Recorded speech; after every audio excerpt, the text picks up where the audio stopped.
How did you get to New York City? I was born in Philly, and then I moved to LA for school, and then I spent another year and a half there, and then I was like, well, I want to go back to the East Coast to be near my family, but I don't want to go to Philly just yet. So I was like, what's close? New York. Boom. Came here. Was music a big part of why you came here? Yeah. I mean, it was like, I still wanted to be in like a metropolis, like a big area with a good music scene. And I love the New York music scene. So many good bands have been through and are here right now. So I felt like it was a no-brainer. When did the music gene kick in? When did you get into it? I think it was instilled upon me before I was even thinking. They just put me in piano classes when I was like 2. And my parents are both have great voices, played piano around the house, showed me music. My grandfather was a writer. My mom's a writer. Just there's artistry in the family. So I think it was an awakened. It just came with me. In the packaging, batteries included. Did you take to piano pretty quickly? I took to it well. I've always been kind of on the lazier side, and when they were like read sheet music and stuff, I was like, man, that's bull. So I would just like memorize the songs basically, and then like pretend like I was reading it, but I actually just knew it by heart. Did you progressively get into other instruments, other forms of music? How did that happen? I played piano until I was 10. Well, I can still play piano, but I was taking lessons until I was 10, and then. Man, I found out about John Mayer. And I was like, fuck, that guy's cool. And then I was like, damn, the guitar is sick too. And then I just like basically was like, it was like the piano found itself in the back seat, and I was putting my arm around guitar in the front seat and saying, baby, you're coming with me. What did you like about John Mayer? I don't know how clearly you remember that. He's just a goat, bro. He just is. He's so good at guitar, and like his songs are so good. And I feel like I remember I just was probably like getting into YouTube and stuff like that, and like I was just like finding all these videos of him, like especially there's this one where he plays "Ain't No Sunshine" at like Crossroads, and I was just like, that is so fresh. Yeah, there's like he has this red Gibson. I think it's an ES like 330. No, it's not ES. It's what is it? It's like a Gibson E350, I think, or 330. It's like a semi-hollow body. It's like red. It's gorgeous. His tone was goated. He had like these white sunglasses on, and I was like, those are fire. He like tatted. His whole like left arm was like fully tatted, and it was just him, Pino Palladino, and Steve Jordan. And I was like, and it sounded so good. And I was like, man, that's like who I need to be. But now I'm not quite John Mayer. I don't know if I would. I don't know. I still think his music holds up, but it's a little different. Like back then, I was like, this is Grail. What did you start to do to try to give your shot to be a real musician? Well, do you mean to kind of go towards that trajectory of guitar and singer? I feel like I didn't even think about it like that. I just was like, I love this instrument so much, and I was just playing guitar all the time. Like literally, it never like really was like I need to gain notoriety. Like I need to, like I was like kind of in the back of my head, I was like, that'd be fun. And I love singing and playing for people, but I largely was just like, I'm obsessed with this instrument. And so I would just like sit in my like living room and like pull up, I had like a little speaker, and I'd pull up like 12-bar blues, A major, or probably like C major. And I would just like riff 12-bar blues. And I like just for hours and hours and hours.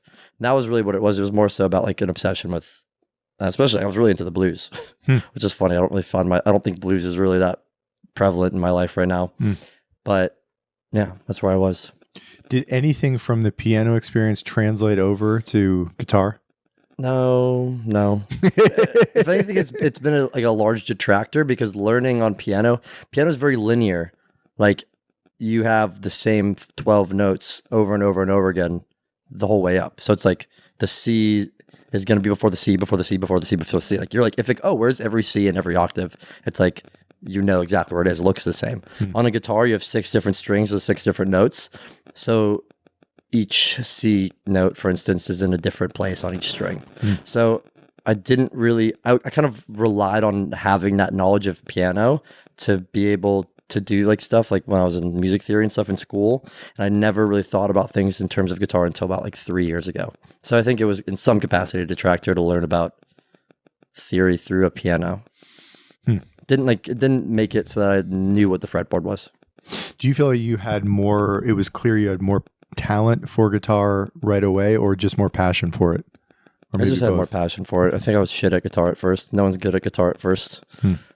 I mean, maybe some people, but really, it's like there's a very quick.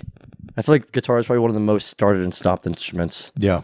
Besides maybe like cello and violin, but it's just like it's kind of annoying, especially because most people start on acoustic because their parents are like, "You're not getting an electric guitar first." Yeah. And so like I started with like I guess I started with a classical guitar, which was helpful, and it's just like not very pleasant at first. And you play and you're like, "I'm very bad at this," but I don't know. Back then I was just like, I don't care. I'm going for this. Was the plan eventually to combine the guitar with singing? Was that always in? I was just always singing. Singing was just always happening. I found this video of me from like, I'm like 4 years old and I'm at like, no, I'm not 4. I'm probably like 7. And I'm like at my, sorry, I got a little stomach growling. And I'm like on photo booth in like my living or my kitchen, like home computer. And I'm like singing, what song is it? Oh, it's like so each morning I get up, I die a little. What song is that? I don't know. Can barely stand on my feet. It's Queen. It's but I'm like literally sat there. Like I've been doing that since I was like so little. I've always sang, and I was singing like I was doing like musical theater and stuff like that too. Did you get into pretty formal musical training at some point in high school, college? I always had like a teacher. Like I had a teacher from like when I was like 3 to 12. I had this one teacher. Her name was Colleen. And then I had this guy, Ben Karp, then he switched and he was doing guitar and piano for me because he taught both. And we never really did too much theory. It was mostly like practical stuff and kind of like a lot of tab work. He was really good, actually, looking back. He was a great teacher. And then I guess I did some theory in high school. I was never very good at theory. And then when I went to college, I went for music, a lot of theory. Still was not very good. I don't really like theory. Is not my cup of tea. It's like, how do I explain the magic? Did you think about switching to something else, given that the theory was not particularly resonating? It was just like kind of, it was twofold. I guess from the start, I did do 2 majors. I was like, I majored in music and then I minored in philosophy. So I was, and kind of to me, it was like music theory was just like a necessary evil, I guess. Like there's no way to get around it. And I enjoyed the other stuff I was doing. And sometimes I was like, oh, this is interesting. But mostly it was just like I would have to like make these videos where I'd just be like standing in front of like literally again, photo booth. And I'd have to have a metronome going and I'd have to just like, you have to do this thing with your hand where you like count out 1, 2, 3, 4 and then be like sing like big me so far, na na na, like sing a whole song but with the solfege. And I was like, this is so stupid. What? This isn't doing anything for me. So no, I never really thought of switching. I just thought I was just like, man, everything has its drawbacks. Yeah, trade-offs. I don't know if you remember the first time you performed live, but if that's pretty salient, I'd love to hear that story. I feel like I have this memory of like my parents throwing a party and I was like, I'm gonna sing for everybody. And like this whole like massive party came into like the living room and I had my like fire red Les Paul Gibson and just like played some song, maybe like Blackbird for like this whole group. Then they were like, another one. And I like sang and I was like, this is fire. This is sick. I like this. And like afterwards they were like, you are so great. You have a great future ahead of you. And I was like, hell yeah. You're in LA at this time. When I did my first performance? Yeah. No, I'm like 10. So where were you then? I was in Philly. You were in Philly. Okay. Like just outside of Philly. Did you begin to look at other opportunities? Did you start to market yourself in any way? Back then, not really. I guess I started like I did when I was like 15 or something. I had like a voice teacher and her husband like to record things. So I'd like record at their home studio, and we like put out like really shitty songs, bad stuff. Like a song called United as One. That's the vibe. I was like, man, let's just all get together, man. We don't need to fight. And then when I was like 16, I met this kid through my voice teacher, and he was like basically the only other guy in the voice lessons with me. Like, or in the whole, like, in her whole class of like 30 or something. And he was like, oh, let's start a band. He was like, I want to start a band. And I was like, sick. Yeah, I'll tell you, start a band. And it was like me and him, and then his friend Henry. And we started a band called Bluebird, Bluebird. Well, back then it was BL, like regular spelling. Then eventually we're like, man, this is lame. We're like, we need a new name. And then we like commiserated over it for a minute, and then we're like, let's just drop the E. But yeah, I was in that band from like 16 to like 21 maybe. And we got like, honestly, we're doing pretty well. We're like pretty well recognized in the Philly scene. Like there was this really, I don't even know why Philly had this, but this one magazine had like a power rankings of bands and like musicians that are from Philly. And we were like in the top 50 of indie bands in New York or in Philly. And we were like, man, it was so sick for us. And then we got like approached. We were going to do a record deal with this guy, Will Yip, who it's my biggest regret probably in life is that we didn't sign a deal with him. Because he's so crazy goated. He's done some of like the best records. It's insane. Alas, we didn't. I had a vocal injury and I was in LA and I was doing Sally Boy stuff. And it worked out in any capacity. But yeah, that's to say, yes, I did do some promotion. Yeah. That's why I'm a rambler over here. Oh, it's all good. He approached you and wanted to do a deal. How did that even come about? It was like, at this point, I must have been like 19, and one of our close friends, his name was Hank Byerly, super goated also, was in this band called American Canadian. He's currently just like a premier engineer and producer. He's like on tour with SZA and stuff like that. But he was working for Will Yip as like a studio hand, and Will was like, do you have any homies who's like music I should listen to? He's like, yeah, like this is my band, and this is also this band Bluebird who we just went on tour with, and blah blah blah. And Will was like, damn, I fuck with this, and invited us into a studio, and like we talked with him, and then after he heard our first demo, like literally 30 seconds in, he paused it. He's like, I just want to, I want to work with you guys. And I fucking am such an idiot. Honestly, I'm such an idiot for I kind of blew that deal up, and I was like, I want to do Sally Boy. Worked out. I ended up signing to RCA, so whatever. But man, we would have made a record. We would have made a fire record with Will. Alas. You wanted to go on your own? Yeah. Is that what happened? And then I did. Did he ever outline an actual, like the specifics of the deal of what he was offering you? Yes, and he was literally like, you could go on your own too. Like, well, like it'll be like a completely not like 360 or whatever. Like literally only Bluebird stuff. And like there were some aspects of the deal that were a little bit interesting. Like he like got like a really big percentage of stuff, and like there's just, I don't know, we were just kind of a little bit wary for some reason. But I think like if I had known back then like what I know now, like he's made some of my favorite songs, like Tiger's Jaw, Title Fight. It's like he does Scowl now, and like he's just so fresh. And we would have made an insane record. But what are you gonna do? You can't commiserate. So you didn't really appreciate just how talented he is, how good he is at what he does. I didn't know shit about him. Yeah. All I knew was what I was told. And like, I also was like having conversations with my managers in LA at the time, and they were like, you can't do both. And they kind of influenced my opinion, and I was just like, yeah, this is probably no dice. But alas. Where did Sally Boy come from? I wrote a song called Sally Boy, and then that was my first song. And I was like, Sally Boy by Sally Boy. It just kind of, I remember I have a voice memo of it. I'm just like sat on my couch with my dad and his friend, and they're talking, and I'm just like, Sally Boy. I have no idea. I mean, it's crazy because it's like people think it's from Sopranos because there's a guy named Sally Boy in Sopranos, like the later seasons. But I've definitely not seen Sally Boy like that. And it's also apparently like a term for like a Sally is like a guy who's like, you know, more sissy, I guess. I didn't know that either. It just kind of like came to me for whatever reason.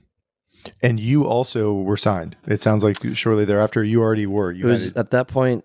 Well, I came up with Sally Boy because I was planning on releasing songs. Finally did. Then signed with like a distro, What is that? like a distributor. Okay. And then after that, I got signed by RCA for a second album. How did those deals come about? How did those opportunities Just come had about? Bang, and like my managers at the time were super fresh. Like knew what they were doing. Hella. This one kid, his name's Sean. He like runs an imprint label on like Interscope now, and like has all these he's like, it's really random. He's somehow found himself in like the country scene, but like all the new young talent on the country scene is like all Sean Lewa, like Vince Mason or something like that, and then like Wyatt something, but they're like doing numbers. So basically, he was a protege, if you will, of the industry. Yeah, real go getter. When you get signed, is that enough for you to survive? Like in terms of what they front you typically? Like what does that look like? I think it varies. Looking back on it, no, I was still in school, so I was like, man, I got money to spend. But basically, it was like if like there was like a first offer, right? For the first record, and that was not too much. But like to me, I was like, man, that's the most I've ever gotten for music ever. Yeah. And then the next one, if they picked it up, was like, all right. And then the third one, if they picked it up, was like, damn. But I never got picked up. I got dropped. What are you gonna do? I'd love to talk to you about the transition to New York. How long ago was that you moved here? 3 and 3 months. Okay. Did you have a lot of connections here? Did you know people in the city? Yeah, I knew a lot of people. I mean, I think it goes two ways. I knew a lot of people from high school, but those are a lot of people I hadn't seen in a while, and not necessarily people like had shared interests with me in terms of music. And I didn't really know many musicians. So when I first came here, it was definitely a bit of like, I never felt like too lonely. What's weird is I moved here, and like at that point I had a song, Margot, that was doing really well and had made these few friends, and we were going out a lot. And then like basically after 4 months of being here, or 3, I got like a job as a touring musician for Ecstasy. So then I left June 6th or whatever for like a month and went to Europe, and then came back for 16 days, and then left for a month to go play a US tour. So I came here, and the transition was like, oh shit, my song's doing really well, and I'm kind of like popping, like most streams I'd ever had, and I was making friends, blah blah. And then I got this offer to go on tour, and I was like, damn, I'm getting paid to go on the road. Look at this. So it was a pretty easy transition, all things said. Like things happened pretty quickly. I was working like I was a beer distributor. I was selling beer on the streets. It was interesting. Did the opportunities just financially, were they enough for you to survive here, or did you have to work a full-time job? Or When I first moved here, I was just working as a beer distributor. Yeah. And then this touring gig was like, I just subletted my apartment. So I was like, that's all I needed. Yeah. I was like, everything was just, I was making everything. And then I came back. I was supposed to come back for a month and then go on tour again. But then that tour got canceled. And I did definitely go into some credit card debt. So I also met a girl and like was head over heels for her. And I was just buying everything for her. And then I was like, damn, I'm in bad shape. So I had to fight my way out of that one. The debt, that is. I got like, so like I get like bartending gigs every once in a while, like when I'm back. It's just like you got to pick up some stuff once in a while. Yeah. Keep the wheels turning. Keep the lights on. Absolutely. I'd love to hear about your experience related to what the music scene was like when you got here. I think New York is known as a music town. It sort of ebbs and flows over decades, I think. But for you entering this world, entering the city, what was it like when you entered? Was it easy to make connections? Is there a thriving music scene here? How would you assess the state of New York? I feel like when I first got here, it was still recovering from COVID. Yeah. It was like 22 or 23. Yeah, it must have been 23. Like I left LA 22 and then I came here 23. And I think right now where it's at, it's extremely strong right now. Yeah. But it's definitely taken a second. And when I first came here, like I really don't feel like I met my musical network in New York. My musical network. Just like my homies who are musicians until the past 9 months or so. In part maybe because I came here and left for tour so quickly, and then I was like back and forth, and then like I had a girlfriend for like I came here in February, left in June, and then when I came back, I had met this girl and was dating her, and then we broke up the next July, and then I went on tour again for like basically another year, and now we're here. Yeah, and like then the past 8 months where I haven't been on tour, it's like so I don't really know if it's that the scene. I feel like the scene though has really revitalized in a lot of ways, but also I maybe was tapped out for a bit because I was barely here. Yeah. I do feel though that it's very strong, especially like there's a great like punk and emo scene happening right now. Scene, like Holidays in USA, Goated, Good Flying Birds. I've listened to that record probably 20 times, and I heard it for the first time a week ago. I'm just trying to think. There's like Ben Steller's my homies. Like they're so talented. So there's like a lot of like really freaking good bands who are of all ages and all like starting points who are like New York based and putting on for New York. What have been the best ways for you to meet new musicians? I mean, obviously physically being here, it sounds like is just the bar. The bar. That's it, man. Speaking of, let me get a second beer. Please take your time. I feel like I'm treating your home like it's my home. For those who are listening, I brought a 6-pack of beers because I was just playing soccer, and everyone knows you need to chase a good soccer sesh with some brews. No, but actually, genuinely, I've met all my musician homies probably at the bar. And just learn that they're musicians? Well, it's like, I feel like I think it's all just, it's like, one person and then the network just expands. Yeah. Like, if I really trace back, everyone that I know who's a musician probably comes from my friend Gigi, who played drums in Ecstasy, and is from New York, and my friend Preston, who was Ecstasy's guitarist before I was. And they both came to New York, and then like we'd all just kind of go out, and they have a lot of musician homies, and like Gigi now plays in Ben Stellar, and like those are like my boys now too. Like we go out a lot, so it's like it kind of is all, but it's all come from us, going out together. Like I'll meet them at a show, and then we'll be like, let's go get a drink after this, and so. And also, you kind of just go out. Like if you go, there's like certain bars where like musicians are broke, so we like go to where our homies work so we could drink for cheap, and then like all the homies go there. Yeah. I'm not going to name drop the places, so I don't want my friends to get in trouble. What about venues? Where are the great places to see great music here, other than the ones everybody knows about? That's a good question. I don't know. I really don't go to a lot of shows. Okay. I have a weird. I don't like go to shows because there's two things. It's mostly happens to me where I go to shows and I'm like, I want to be up there. And I get like frustrated. I did just go see Just Mustard at Bowery Ballroom. They were so good. I was blown away. Never heard music like that. And then I went to the bar and we all kicked it. I met them because I went to the bar. Any aspiring musicians out there, go to the bar. You said you were on tour for a year, almost a year. It's like it comes in. It's like it feels like it because, like, all right, let's just go like 2024 August. I went on tour for 2 months, so I was on tour from August until October, and then I think we came back for a month, and then we went to Europe again for a month, and then I came back until February.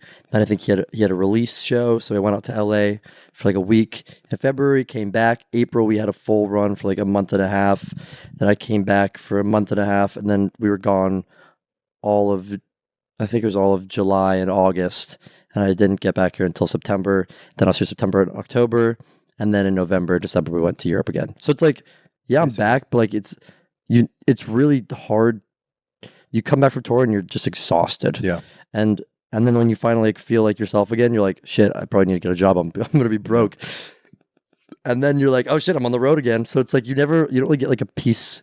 You don't, ever find equilibrium when you're going on the road every other month. Yeah. Or like every 2 months. I forgot I was just playing for other artists too, so I was gone even more than that. Last year was probably 8 months on the road at least. What do people not understand or appreciate about what life is actually like on the road as a touring musician? You're so bored so much. Really? You spend so much downtime. The worst thing about tour is, especially when you're headlining, is you have to get there first because you sound check first, and then you have to wait in the green room for like 6 hours because you don't play until last. So you load in is like 1, you're sound checking at 2, and you're not playing until 9. So it's like you have this weird like amount of time where it's like I can't really do anything with this. I can't go anywhere. I'm at this venue that's kind of on the outskirts of town. I don't even know where the fuck I am. And I'm in Poland. Yeah. What do I do in Poland for 3 hours or 5 hours? I'm tired. I'm probably a little hungover too. And look, there's all this liquor here. I guess I'll just sit in this room with 0 windows. I don't know what time it is. I don't know anyone here. And I'll just sit here for 5 hours and probably have like a few vodka sodas. Like there's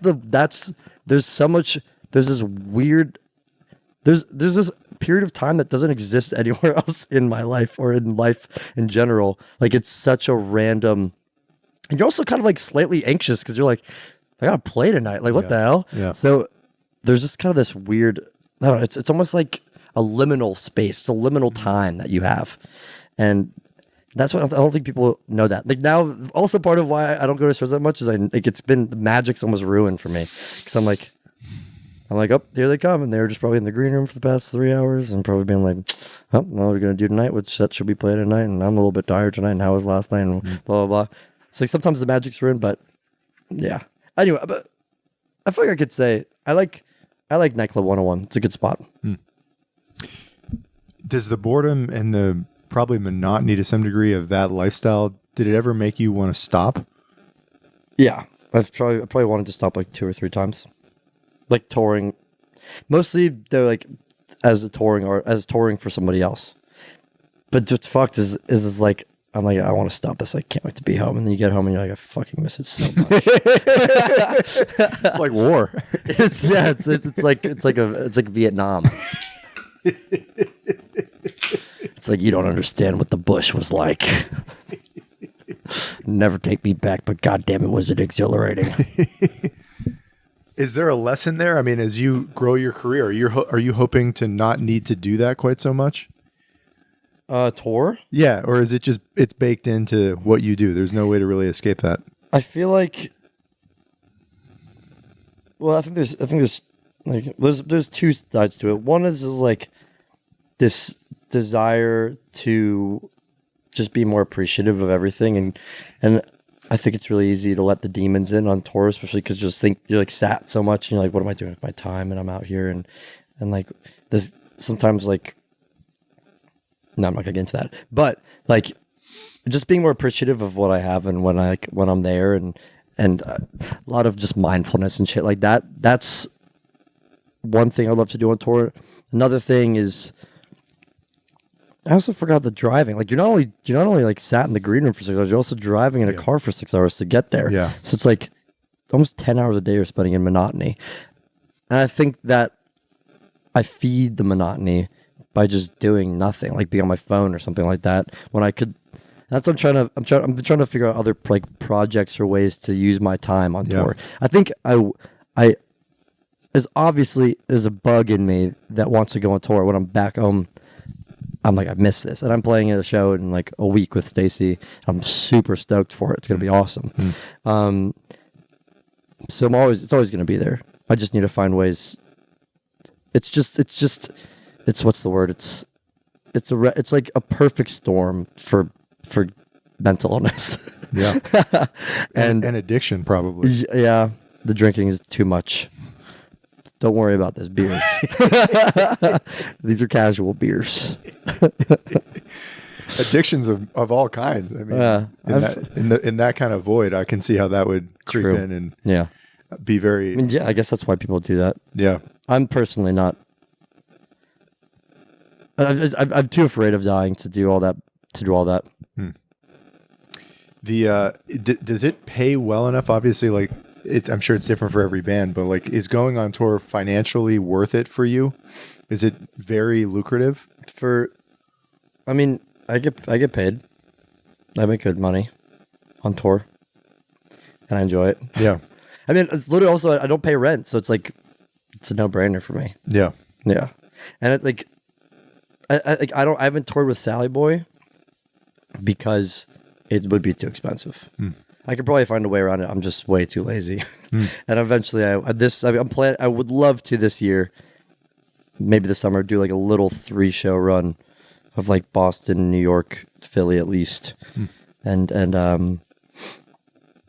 yeah, it is difficult though. Yeah, there's definitely a threshold, and even like, but they say that it's coming back. I don't know. I'm really fucking bad with the business side of music. I'll tell you that much. Yeah. I always like to ask artists too about their habits of either exercise habits that matter to them or creativity habits where they wake up at a certain time or block out certain times to work. Are you routinized in that way? Do you have a certain habit structure that you find helpful? I wish. I think about it a lot. I've been trying to wake up earlier. It comes and it goes. But I really am like my daily routine is like those gas station guys that like have the air flowing through them where you're like who knows where he's gonna go next? Like, he's gonna go up, is he gonna go down, is he gonna go sideways? Like, I wake up, people are like, what are you doing on Friday? And I'm like, I have no idea. I'll probably wake up on Friday and figure it out. But I'm trying to get better about it and have a better routine. I feel like it just comes with time. I'm also I'm ADHD as fuck, so. It's like I've been taking Vyvanse. I got that, like I have that prescription, but then I'm like yesterday I took it 3 days in a row. Took it yesterday, and I was just like, I feel like terrible. I felt terrible. But then the day before, I was like, I'm on cloud 9 right now. So I don't know. I'm still trying to figure all that out. I'd be remiss if I didn't ask you about who you think are the great musicians, famous or not famous. And I'd be mostly interested in the not famous people that you're aware of, that you love, that you see, I guess with a bias towards New York musicians, but in general, who do you love? Who are the great working musicians right now that you've come across? I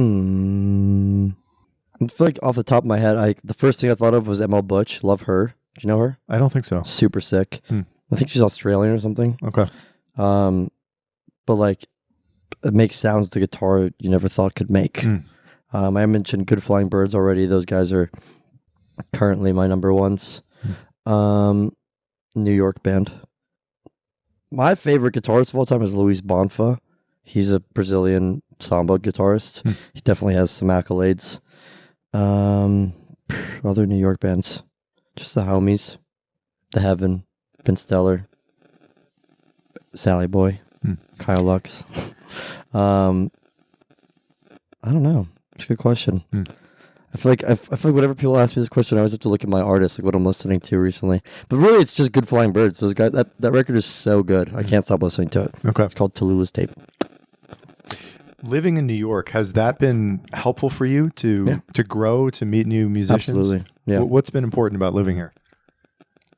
I'm just significantly happier. I love New York.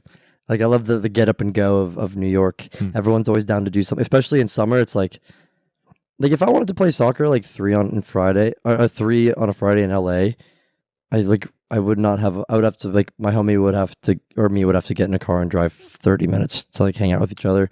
But like here, I just like have whatever it is that you like. There's a pocket for it that you could find 2 to 3 people anytime in the week, anywhere to do it with you. People are so open to meeting each other. Yeah. There's so much camaraderie and like I don't know. It's just everyone's so open here and I love it. And I think that just makes me happier. I'm a very outgoing person. I love to talk to people. And I felt lonely in LA. What else is there to say about LA? I've never lived there, but I've heard that before. Beautiful. It's just the distances between people, it seems like is much more vast. I don't hate LA. Like, whenever I think about LA, I'm like, man, yeah, I miss it there. Like I like my homies were in LA the other weekend. I was like, man, that would be fun to go to LA right now. And whenever I visit, I'm like, damn, it's sick here. And there's like, there's musicians everywhere and there's so much to do and it is beautiful and you can go to the beach, you can go hiking and you can go skiing, you can do all types of shit. There's always a show. Like if you want a session, you got a session. If you want to meet with anybody, you can meet with anybody. There's so much positives. There's so many positives, but then like for some reason on the fourth or fifth day, I'm just like, take me home, bro. Take me home. And I think that just comes from, there's plenty of people I know who are from, who love LA. And I totally understand that. It's just not me. Yeah. I live on the 6th floor of a walk up, and that to me is too much of a hurdle almost sometimes to like want to leave the crib.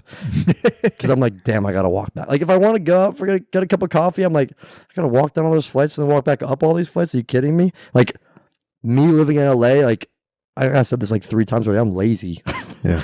and like laziness runs rife in LA. It's like a hot car with a banana and the banana is just turning black as fast as possible in the scent. That's what laziness does in LA. It can spread as fast as possible if you have it. And I'm unfortunately struck with that gene. Because of the friction, because it's so much more difficult to connect. Yeah, and also like your crib is so nice. I had such a nice house in LA. It was I paid less. I paid like $500 less for my house in LA, and I had a front yard, a backyard, and a side yard, a big ass room, my own private bathroom with like a jacuzzi bathtub. Wow. And like it was nice as hell. And I was like, I'm not leaving. Why would I go anywhere right now? I could just I had like a weightlifting setup on the side of the house, and I'll just like wake up at like 10 and then lift weights, then walk and get coffee down the street and then come back, and then I'll be like, all right, music time. And it's like I would just do that every day. And there's no reason to leave the crib. I also think I had a long distance girlfriend too. If you're single, it always maybe it's easier to be single in LA. Maybe I had more fun back then. I don't know. I didn't really feel lonely in college. I had a great house of like 13 people. We'd always do shit. I always like to close by asking artists how they think about the word success. You're still pretty early in your career, but what is that? Thank you. That's nice. I think about that a lot. What does that word mean to you? What does success look like? To me, I think success always just is being happy with where I'm at. And sometimes I think that sometimes I feel successful, and I think those days are when I recognize the things I've accomplished.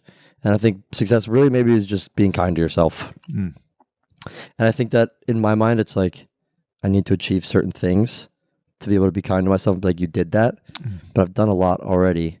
And I think I'll be successful the day that I can recognize it every day and not be like, but what haven't you done? Yeah. Love that. Dude, thanks so much for coming on the show. Thank you for having me. Great to meet you. Boom, bang.